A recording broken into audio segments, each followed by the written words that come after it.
How would you feel when you lose some money? Maybe you drop your wallet somewhere. And how about having to pay a fine to traffic cops for violating a traffic rule?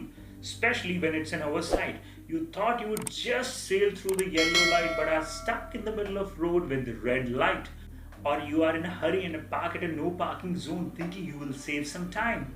Hi, this is Vicky here from booktook, where I introduce you to the finest books and transformational ideas from world-class thinkers, experts and achievers. In one short video, you get to learn what others may take months, years or even a lifetime. This video is part of Smart Thinking series, where I introduce you to the thinking tools which will help you to make good decisions, avoid bad ones and understand the world better, so that you can start thinking with smart thinking. Today I'm sharing a smart thinking tool called mental accounting. I used to feel very bad when I had to pay a fine in these situations, sometimes arguing with the cops to make them understand, which they really did. I almost always had to pay a fine.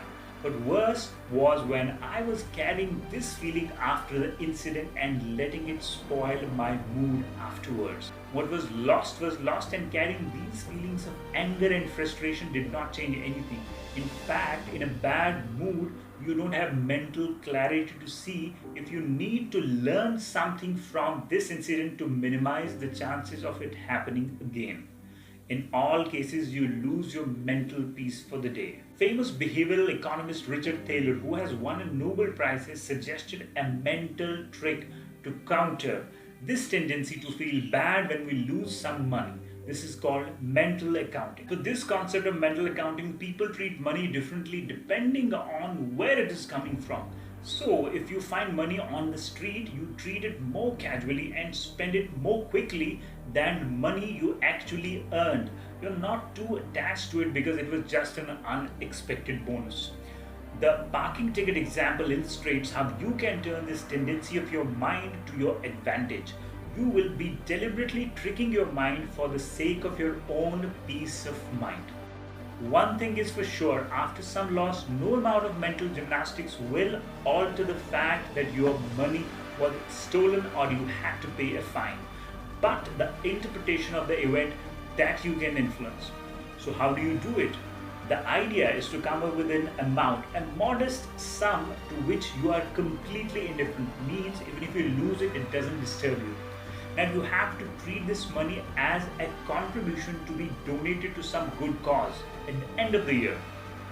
Let's say you come up with X amount per month that you are okay to donate. Keep an annual calendar and keep adding to this amount every month. Now coming to our immediate problem. Anytime you lose some amount because of paying a fine or some other thing, treat this as coming from your contribution fund, which you are accumulating separately. This way your mind doesn't associate it as a loss, as you had money allocated anyway. Best thing is you don't lose anything by adopting this attitude, but certainly gain inner poise for occasional losses. And guess what? You will also get a sense of deep meaning for contributing to your favorite cause once a year with the amount left.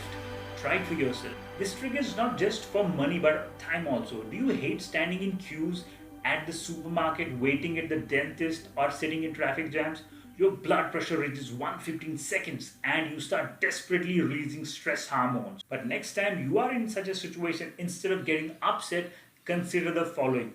Without this unnecessary stress eating away your body and soul, research predicts you would live a whole year longer. That extra year would more than make up for all the time you spent in queues or traffic jams. So in a nutshell, you can't nullify the loss of time and money, but you can reinterpret it and make your life instantly better. The more practice you do with this, the more fun it becomes. Remember, it's for your own good.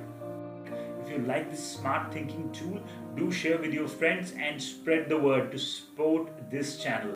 I plan to share a lot of practical thinking tools to help you become a smart thinker. So do subscribe and press that bell icon to get these updates regularly. In the next video, till then, have fun and be limitless.